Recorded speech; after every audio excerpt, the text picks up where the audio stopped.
If your mini painting journey is going too slowly, then you should try these 8 things to improve. I wish I found them earlier myself. Number 1, try a 3-way.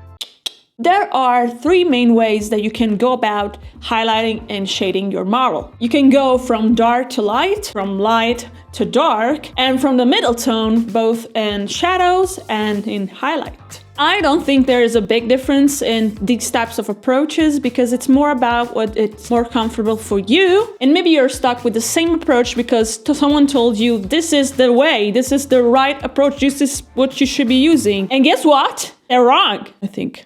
They're wrong, I think. The fact that you're starting from a lighter base coat doesn't mean you can go actually lighter. Maybe if you start from white, that would be an exception, but in any other cases, you can go lighter. And the same thing can be said about darker base coats. The only cool addition that starting with the middle tone has is that you get the chance to see the actual color of the surface you want to paint, which is not something that you can see with starting from dark base coat or a lighter base coat. But the point here is try new methods, new approaches, new things, and in trying these methods you're eventually gonna figure out what approach is better for you. Number 2, keep staple colors on the palette. In my humble opinion, there are few colors that you should always keep on your palette. No matter what you're painting, they are always gonna be useful. Except for the obvious ones like black and white, I usually keep the following colors on my palette as staple colors. The first one is like a brownish sand, like a beige, which can be used for many different things, for leather, for wood, and also for skin tones. Very flexible color. A dark reddish brown or a more orangey brown, depending on what I'm actually painting at the moment. A dark gray, which I usually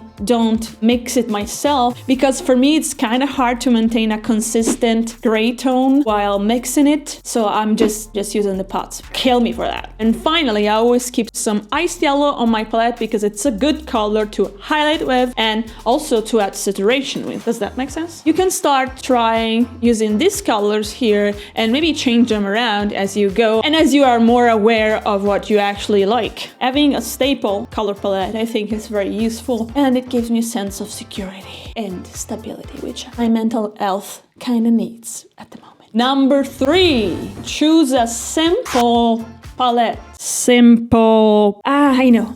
It can be inspiring, exciting to choose a color scheme for a miniature. All that bare plastic just waiting to be filled with colors, random colors, right? That's nice. That's nice, but maybe you shouldn't overdo it because otherwise your model is gonna look like a clown. Pick 1, 2, maximum 3 colors to use on your project and fill the rest with more dull down and neutral color. Always trying to remember to incorporate every single tone in every part of the model. That's pretty much the secret of having a cohesive color scheme and a cohesive palette that works throughout your whole model. Number 4, don't blend everything! I remember when I first got serious with miniature painting, I was obsessed in finding the right way to get perfectly smooth blends. And not by any chance, my first video was called How to Achieve Smooth Blends. You should look... No,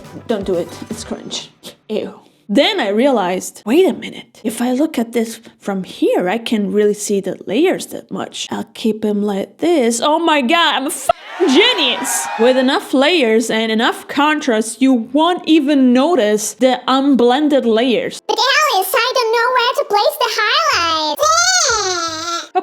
Okay, Jesus Christ, calm down. I'm gonna deal with this, okay? Sorry, I'm about to die from sleep deprivation, apparently. Have patience. Of course, I have the answer for it, or better, Lila has it. Number 5 is get inspired by other artists to know where to place your highlights. And when I say get inspired, I do mean copy. I think Lila explained a lot better than me in one of the latest video. I will link that video down below. Go watch it, but not now. Now you stay here, right? Don't The point is, you don't need to spend hours and hours studying, looking at references, looking at shapes and trying to figure out how the light hits the shapes and how the different materials work. You don't need to do that if you don't want to. You don't need to know all that in order to paint a credible miniature. You just need to get inspired by someone else's work. Even if it's not 100% correct, it's fine. It's gonna be realistic enough for us to look at your model and get immersed into the world of Warhammer or whatever you're painting. So go to Instagram, go to Putty and Paint, go to whatever, and take a look at their model and try to figure out where they place their highlights and the shadows. Or, you can join my Patreon and get video feedback on where to place your highlights.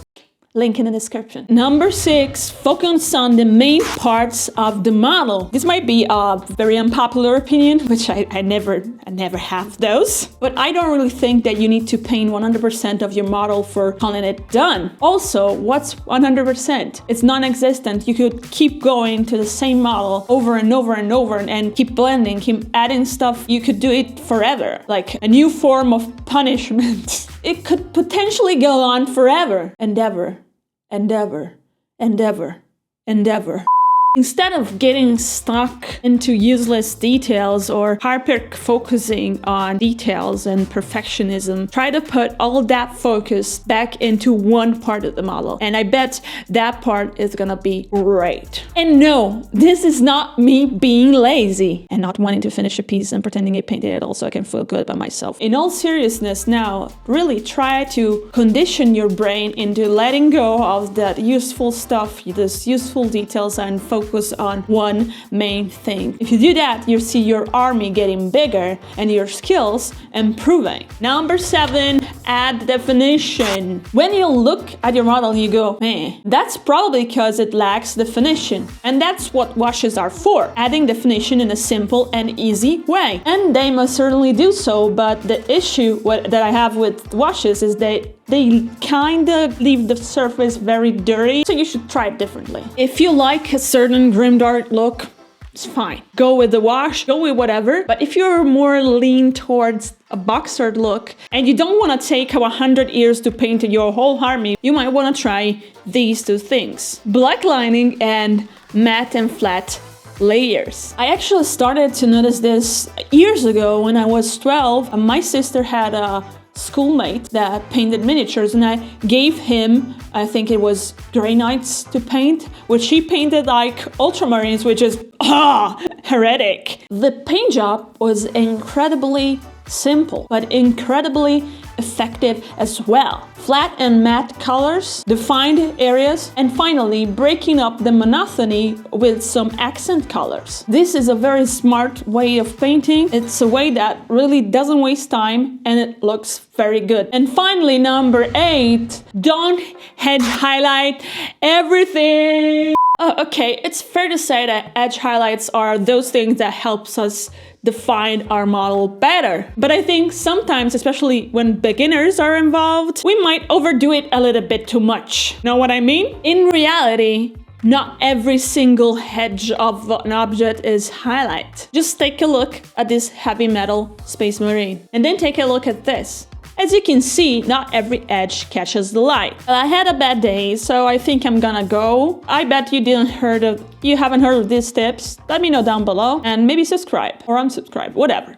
Number 1, washing the sprues before priming. Before priming everything, you need to remember to wash the sprues with some hot water and a little bit of soap in order to remove any oil residues. This will make the primer adhere better and will avoid you ripping someone's head off. Number 2, stir, don't shake. In many tutorials, Games Workshop will tell you to shake the paint well before you use it. And that's fine, but the truth of the matter is that after a paint has been open for a while, you won't be able to shake it because citadel paints tend to become thicker and thicker the more they stay open. So it will become gradually harder and harder to actually shake the paint because it becomes thicker and thicker.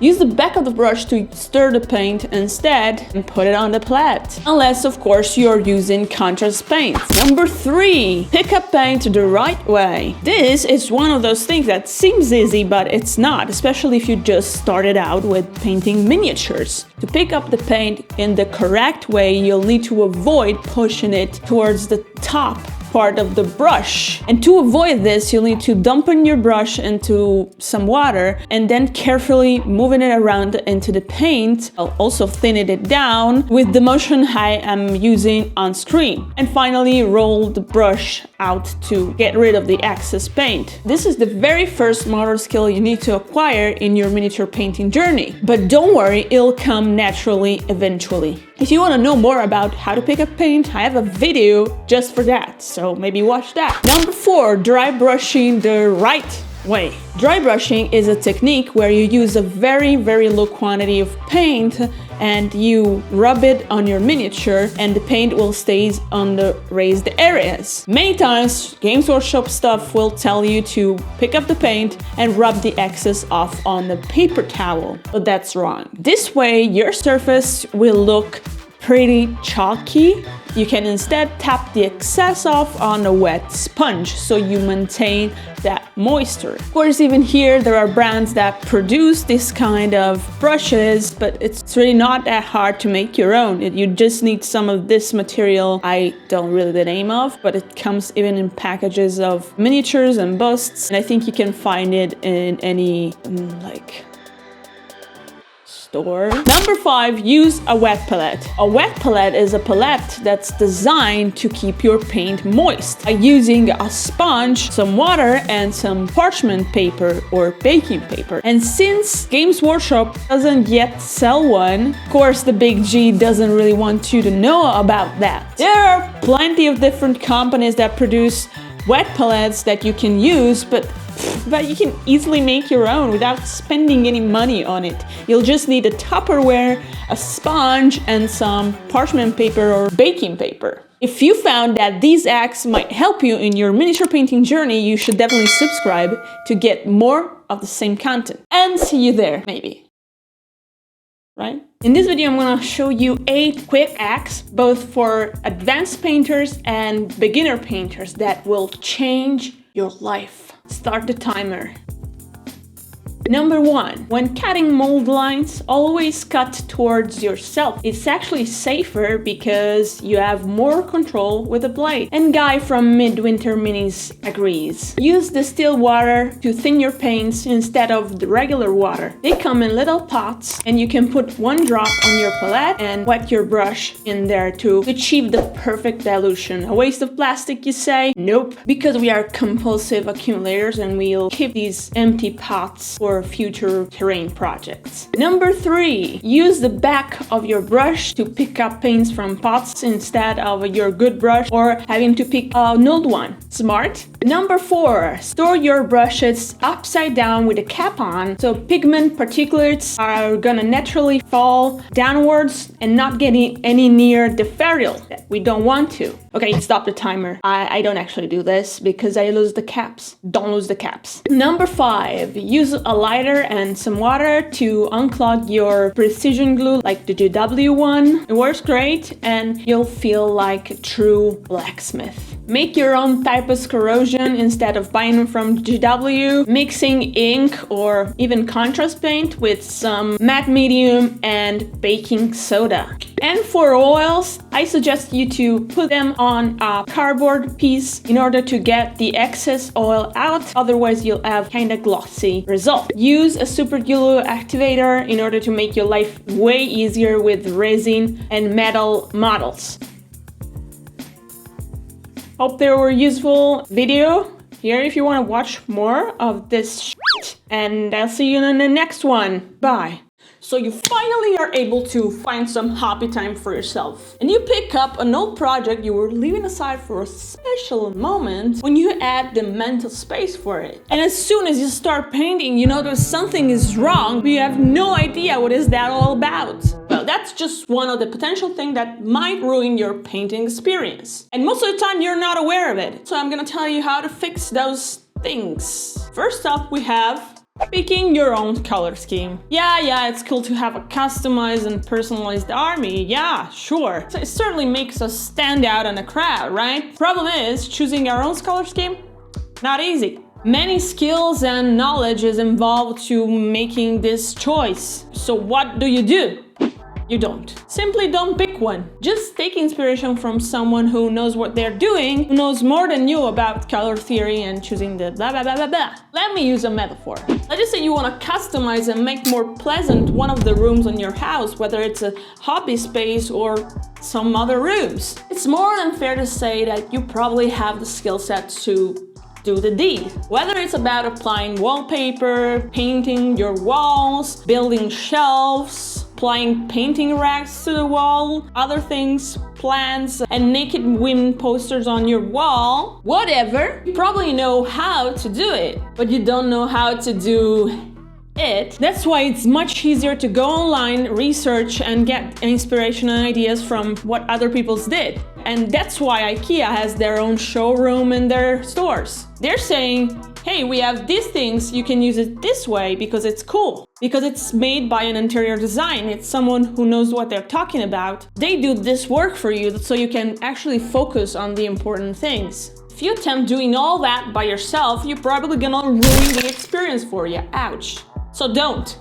Really, just know. That's why, even though I'm very familiar with color theory, sometimes I still do watch tutorials, copy box arts, and look at other people's work. Sometimes you're just not in the right headspace to think about every single color you apply to your miniature. Next up is holding your brush. How can it be that a basic thing like holding your own brush might ruin your experience? Well, it does. Chances are that you probably hold your brush like you hold a pen. When we write things down, we are used to keep our pen pretty vertical, perpendicular to the paper. Because of course, with regular ball pens, it's pretty impossible to do otherwise. So many beginners might actually bring this habit to the painting desk. Also because most of the times, very simple, basic things are not mentioned in tutorials or lessons or whatever, because maybe advanced painter, they kind of take them for granted.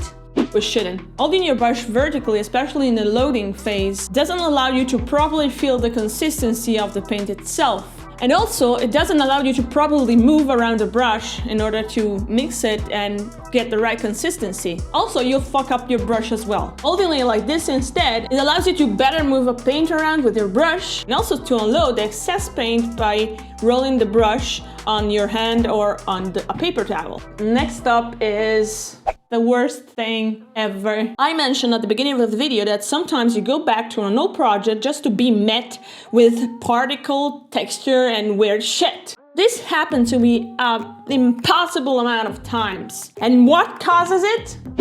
Dust. Goddamn fucking dust. And you know what the worst thing is? Most of the time it doesn't even need to be so obvious. Most of the times you won't even see it on your miniature, but it's still there, ready to stab you in the back. Fortunately, the solution is pretty simple. You just have to dust off all the project you pick up after a while. I usually use this fan brush, which is perfect to remove dust, but you can use every kind of brush that you have and it's clean. The real issue here is that we're totally unaware of it, and without you noticing it, disaster will strike.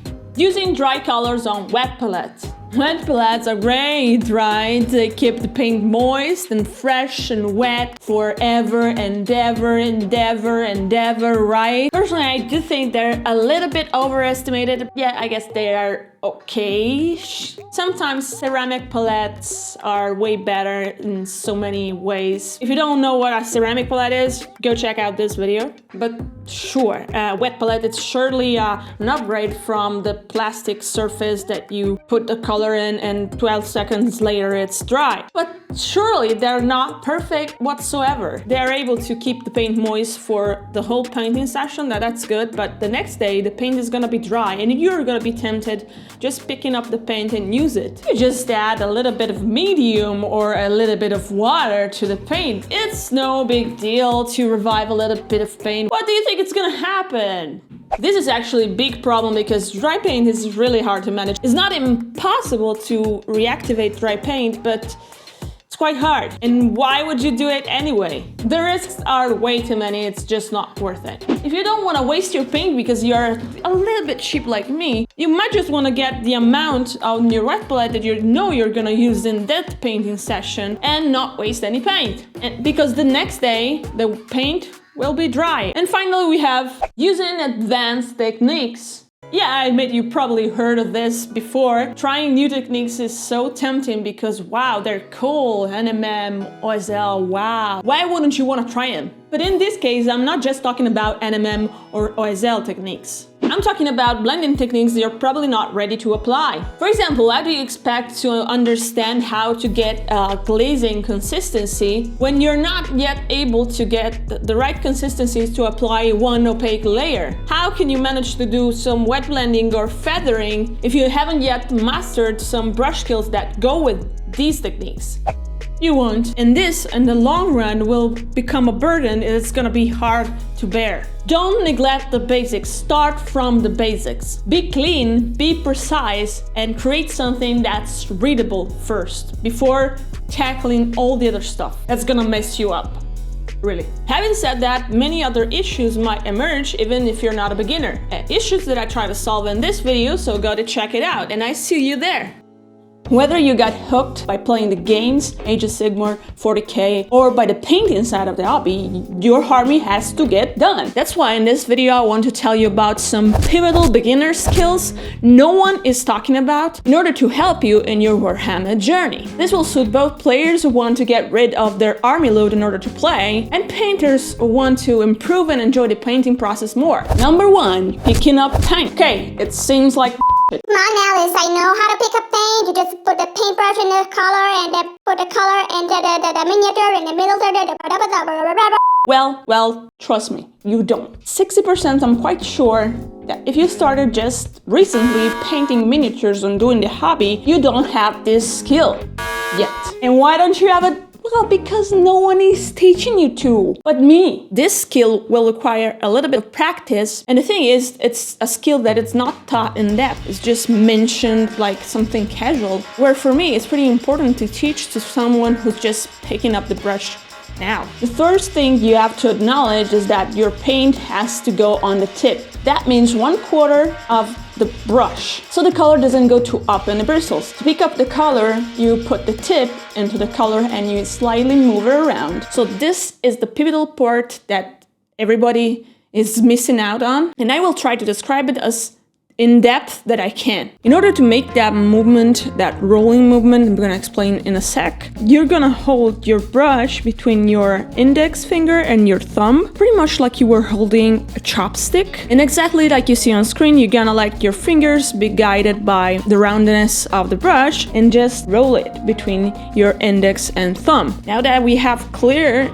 where to place the brush, and I'm just gonna try on my paper towel to roll it. Painting miniatures, it's about learning these micro movements. That's gonna take time and practice. And it's okay. Even if you've been painting for a while now, you might not be acquainted with this movement. So don't press too hard, let the brush do the work, and you'll end up in the position you see on screen right now. If you are more comfortable with using the middle finger, it's fine. You can use whatever finger is more comfortable to you. Like I said, it needs a lot of practice because one thing is to do it on paper without any paint on, and one thing is to actually do it on the palette, wet or not wet. Once that's done, you're gonna test the amount of paint that you have on your brush by passing it on your finger. Number 2, consistency. At the beginning of your Warhammer journey, most of the time is gonna be spent by applying a smooth and opaque base coat and maybe apply some shade as well, which again, it seems easy, but it's not. I mean, you could keep using the too thin coat thing. Too thin coats, too thin coats, too thin coats, too thin coats, too thin coats. It usually ends up being more like 4, 5, 6 coats, but it's gonna be painfully slow. And if you keep doing the same thing over and over and over, you're never gonna learn anything new. Now, well, yeah, so you might wanna start getting acquainted with paint and paint consistency. To test the consistency, I would suggest you using another brush, maybe an old one, on the risk of getting the paint up the bristles. And what I usually do to have the perfect consistency is to keep a drop of distilled water where I can dip the point of my brush in and add just a smidge of water. If you're using the GW Citadel range, this might be hard to achieve because some colors, as I talk about in this video, are very bad. But if you're using like AK Interactive or even Vallejo, they're pretty easy to thin and to apply in one single opaque coat, pretty much one. These first two skills are pivotal. They really go together and they are the basic skill of the hobby. And of course, you're gonna do the same thing that you did while you were picking up paint. So you're gonna roll it around and test it on your thumb. Maybe you were painting for a big tournament, or you just paint because you enjoy painting. Nonetheless, sometimes it happens that you take a look at your model and you go like, man, that sucks. Most of the times, this is because you are missing some important knowledge that really no one talks about, because people don't always like to share now, do they? I already talked about some pivotal miniature painting skills in this video here. Today we're gonna dive right in, talking about paint consistency and also developing the right sensibility to how the paint feels under the brush. No more yapping, let's jump to the chase and do a demo, shall we? I'm gonna put some reds on my palette from different brands. I think you might know at this point that the hard thing about paint consistency is that there is no recipe for it. That's because each brand of paint is different. Different qualities and different finishes and yada yada yada yada yada. Another important factor is how old your paint is. Just take a look at this red from Citadel. They're pretty old, so they have this very goopy consistency. Consequently, they will behave differently on the palette when I mix them, especially compared to other brands. Like always, on my wet palette, I will put down my colors and then I will add a drop of water, just a single drop of water, so I can add small amounts at a time from there.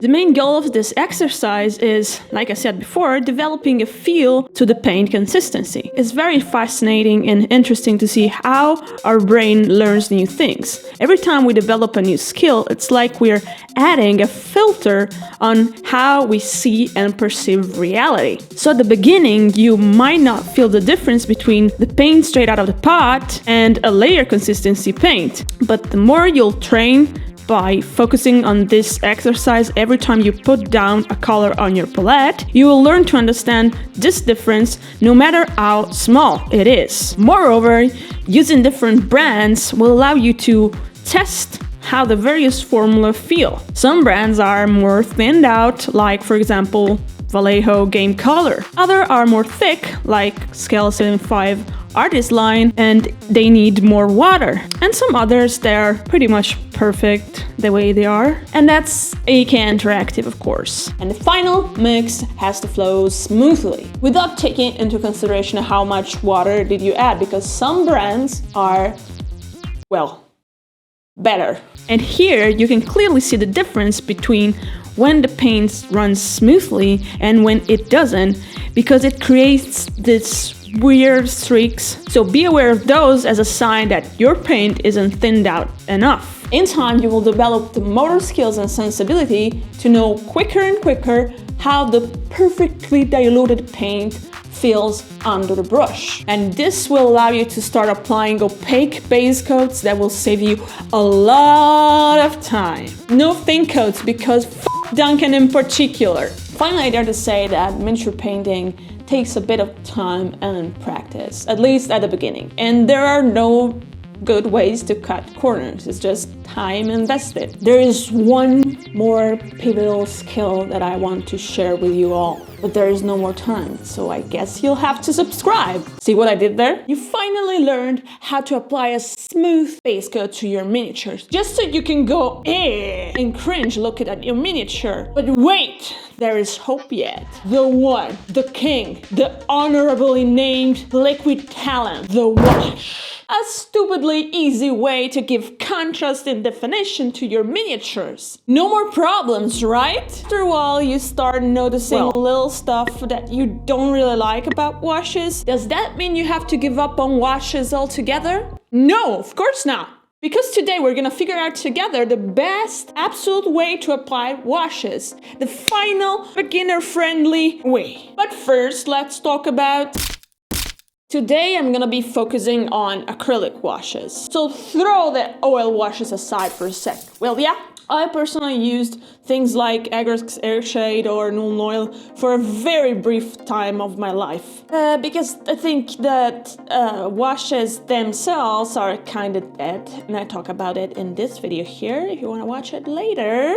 The product that for me replaced washes altogether were contrast paints. Let me tell you why. Because they're more powerful, they're more pigmented, they're available in more colors, and they're just more opaque and cooler. The only con is that you'll need to dilute them in order to use them as washes. I know by now you know how to thin paints because you watched my other 2 videos, right? But in case you didn't and you still wanna learn how to apply washes, you can still use regular washes and apply every tip here, those kind of paints. In order to avoid repeating myself and tell you the same thing over and over and over, I researched the topic thoroughly in order to figure out what other people were teaching and what exactly I could add to it. For instance, one of the most informative videos I found was the one from Tabletop Minions with Sam Lentz. So they say to be mindful about brushstroke direction, meaning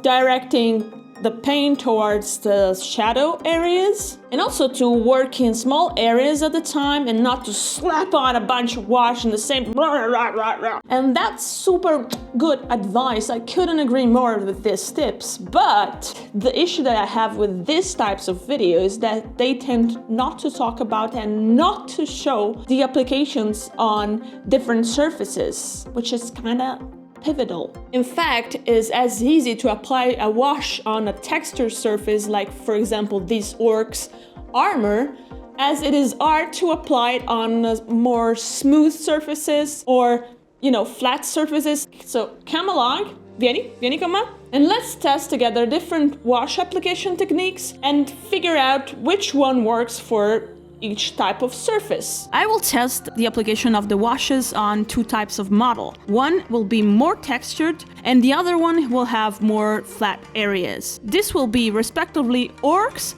and Rangers of Gondor. It's also needed to say that the Rangers have a beige part where you can actually see more details, so it's like a middle ground between the overly textured orcs and the overly flat areas of the cloth or the Rangers themselves. Okay, let's start with the texture surface of the orcs. I will be using 2 orcs to test 2 methods of application. One is gonna be more sloppy and the other one will be a little bit more thought out and, you know, controlled and bam bam bam bam bam. In the video I mentioned before, Sam Lentz applies a very thin layer of wash, which is almost imperceptible, which I think it's something beginners are not gonna do. And I think they're more inclined of using the approach I'm using for this first orc, which is slapping it on, because most people, they want to see the results immediately, and the wash gives them exactly that. On second orc, I am gonna instead apply the wash in a more careful way, trying to, you know, direct my brush stroke toward the shadows, exactly like I mentioned before, and like in fact demonstrates Sam Lentz. Here the color is a little bit more diluted, and I'm just being a little bit more mindful and careful for the color not to pull in the recesses too much. That's really it. So what's the difference between these 2? None. None, really. There is no difference. For a textured surface, you could apply the wash with your cat's tail and probably would end up being very, very good anyway, but your cat probably won't be that happy about it. But you know, what I mean is that with textured surfaces, you're good. You can do whatever you want. You can apply it however you want. Really. You can see the second here is just a little bit more light, maybe has a slight less staining, but other than that, the other one is good. It's enough. Just slap it on. So now it's time for the Gondor's Rangers. So here I wanted to do the same exact thing that I did for the orcs, and to show you the bad application and the good application. But I really had an hard time because they both ended up looking pretty ugly. Even the slightly more texture beige part came out pretty stained and spotty, and trying to move the paint around didn't really work, and on the capes was even worse. So I ended up doing the first 3 Rangers in a very, very bad way. Like I was saying, the caves was even worse because wash pools are naturally in the recesses, which in reality they shouldn't be in shadows. What a mess. But I promised you a guide on washes, and hell, I'm gonna deliver it to you, even if I had to paint the whole Osciliath box set to do it.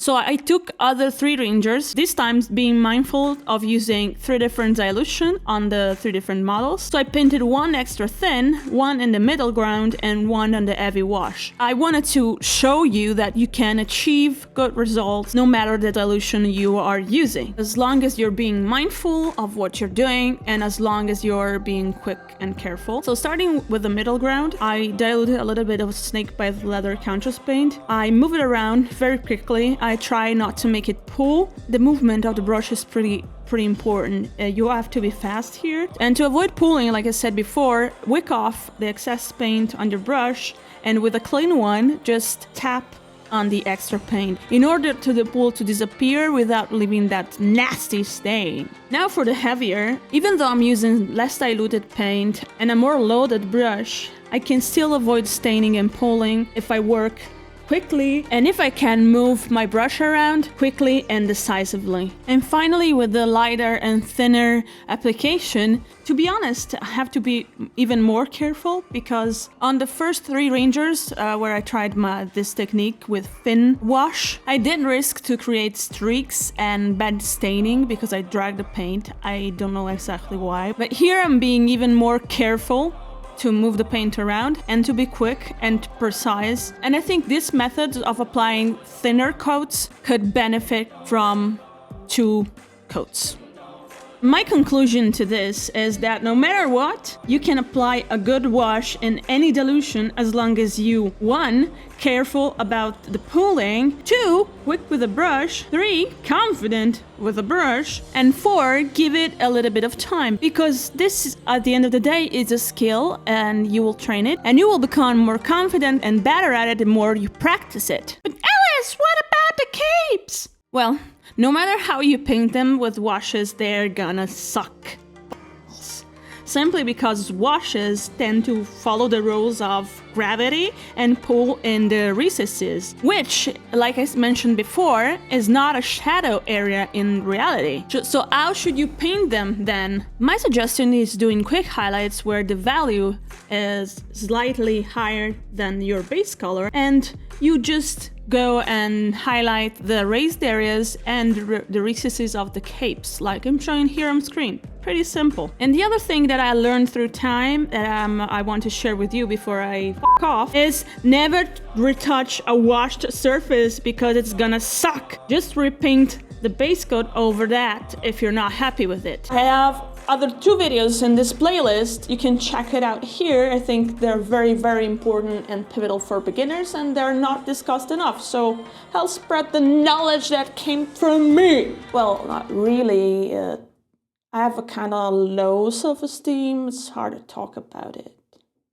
The most addictive purchase for me in Warhammer is colors. There's nothing better than coming home to a new bundle and be so eager to trying them out, appreciating the smell. Okay, I have a problem, I admit it. When you're first starting out in the hobby, it can be very tempting just go out and buy a big bundle of colors. But not always that's the wisest choice, because you don't get to choose which paint are inside. So I'm gonna hit you with some truth, my truth, and tell you how many paints you actually need and how to select them. Well, first off, you need a white, no, this one. Yeah, this one is okay. And a black. Oh, that was super insightful, wasn't it? Now I'm gonna choose the rest of the colors using the color wheel, which is a wheel with colors in it. That's used to show the relationship between colors. And for each slice, I'm gonna pick 2 colors. One more like a base tone, and the second one with a higher value, meaning a lighter color than your base coat. Soon I'm gonna make a video about color theory and the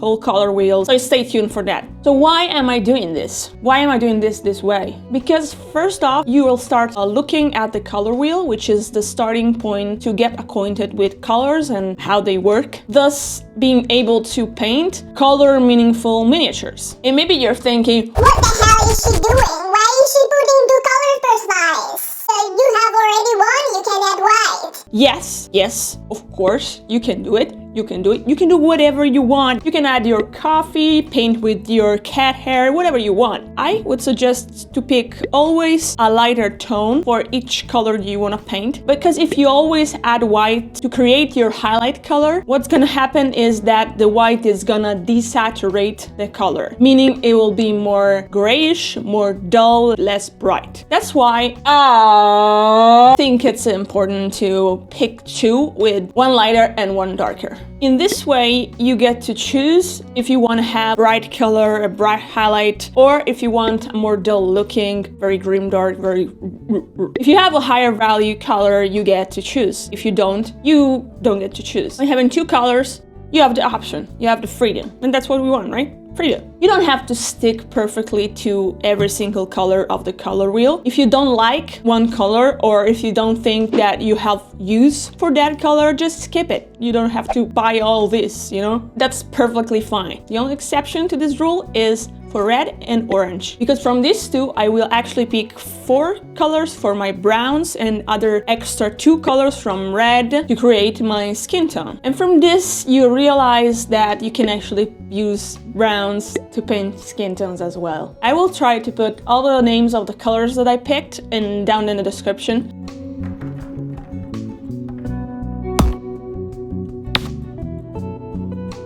But I would also invite you to try and pick your own. I would also suggest you to try and use something simple as Canva, which is free, and just create a new project and insert some text or something. You will have the option to change the color of the text. So there you can look at all the gradients and start getting acquainted with colors. And then from there you can start picking your own colors. Just look at the gradients and try and understand how they work. And if you won't, I'm here to help. Color theory and color wheel might really seem a difficult topic for beginners, but trust me, they're not, especially the way I explain it. So I'm gonna give you the essential of the color wheel and color theory in 3 minutes. Let's go. What is the color wheel? The color wheel is a system to arrange colors and understand how they behave with each other. And I explained that a bit in my video on how to pick your colors. Just download this app I am showing on screen, or just use a paper one if you're old-fashioned. That's okay, no judgment here. In the lower part of the screen, you will see you can create all the different color harmonies. Complementary, triadic, analogous, split complementary, and square, I think. Do you need to know what all these color harmonies mean? No. To me, no. Not really, not now at least. These colors can or cannot be the only color present on the mini. Usually there is the dominant one that's like 60-70%. Then there is a support color, sometimes not always an accent. And you can clearly see that in comics like Marco Fizzoni explained. Of course, you can use other colors, not just the 3 or 2 that you pick from the color wheel, but I usually try to pick just 2 or 3 and keep the other ones pretty dull and pretty dull. But here's the most important piece of information that you need to understand for miniature painting: value, saturation, and hue. Value is the brightness of the color. Many pro painters use the value sketch to get acquainted with the sculpture and to know where to place highlights and shadows and where to place the focus on their minis. This is similar to zenithal highlighting, but done with a brush and in a more artistic way, if you will. The best way for me to understand this concepts is to get whatever program that has a color grid and play around and watch the different bars. The black and white bar indicates brightness or value. In this case, if you move it towards the black, it's gonna be, well, black. And if you move it towards the white, it's gonna become orange. Wait, this is not always the case, because as far as I understand, value interacts a lot with saturation. You can see saturation in the second bar, the grayish orange continuum. The maximum saturation is the pure color. And more you go towards the gray and less saturation it will have. To desaturate a color, you can use the complementary or just gray or black. But this is not really the time to mix right now. We just want to observe and try to look at your color of pots and where would they be in this color chart. Finally, the simple one is the hue, which is just the color, and it is the rainbow bar you can see on the top, the last bar that you have left. These are pretty much the colors that you have on the color wheel, but that's all I think you need to know for now. If you want to see me practice this principle on some miniature, consider subscribing. Otherwise, there's another video here for you, just for you, and I'll see you there or bye.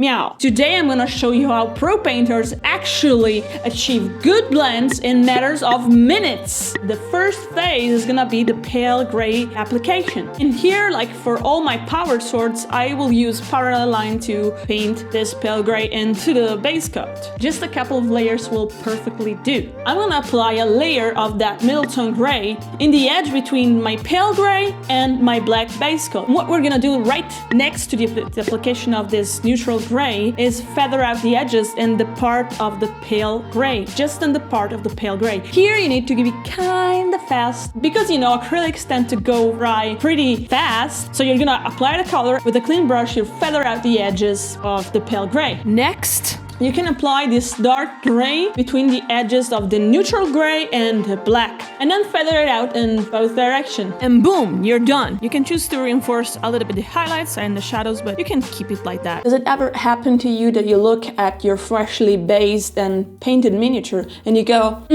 something's off with the basing here? Well, in today's video, I'm gonna show you all the basing tricks that no one is telling you about. I'm gonna be using a new texture paste AK Interactive sent me, finally in a good size pots, to create a good harmony between the miniatures and the base, using just a bit of color theory. Try to link this 4 texture paste I'm gonna use, yellow, green, oxide, and violet, to their correct Space Marines. And if you want, you can share your results in the comment section down below. But remember, there is really not right or wrong. There is correct and more correct and wrong. I have 3 main arguments for this. Well, actually, I just have one, which splits into 2. And the main one is that your base cannot, in any case, take off attention and focus from your miniature. But what does it mean? It simply means that the value, aka brightness, cannot be higher in the base than on the miniature, and the hue, aka color, cannot be warmer on the base than on the miniature, because these are the 2 things that will grab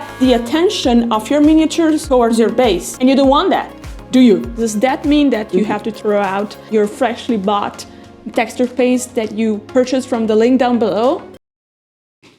Of course not. Let me show you some examples by using the texture paste I mentioned before, yellow, green, oxide, and violet. Starting with a desert-like texture, putting a cold marine here would kinda grab the attention towards the base, which you don't want.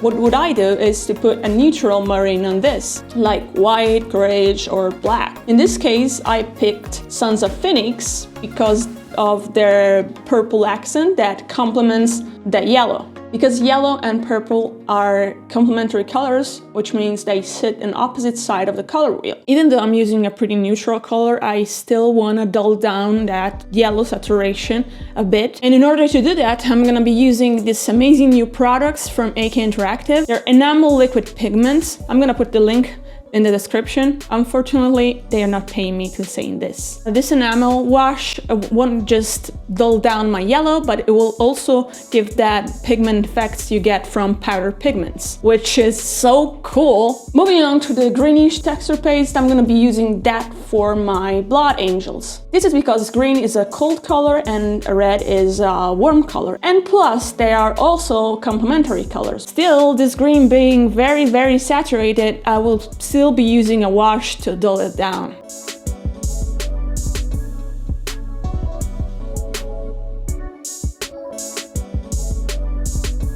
For For oxide, this is pretty much the color that I used to base my miniature in the last video, which it seems might sit in a contradictory position. This is because dark angels are green, which is a cold color, and oxide is a brownish tone, which is a warm one. And that was true.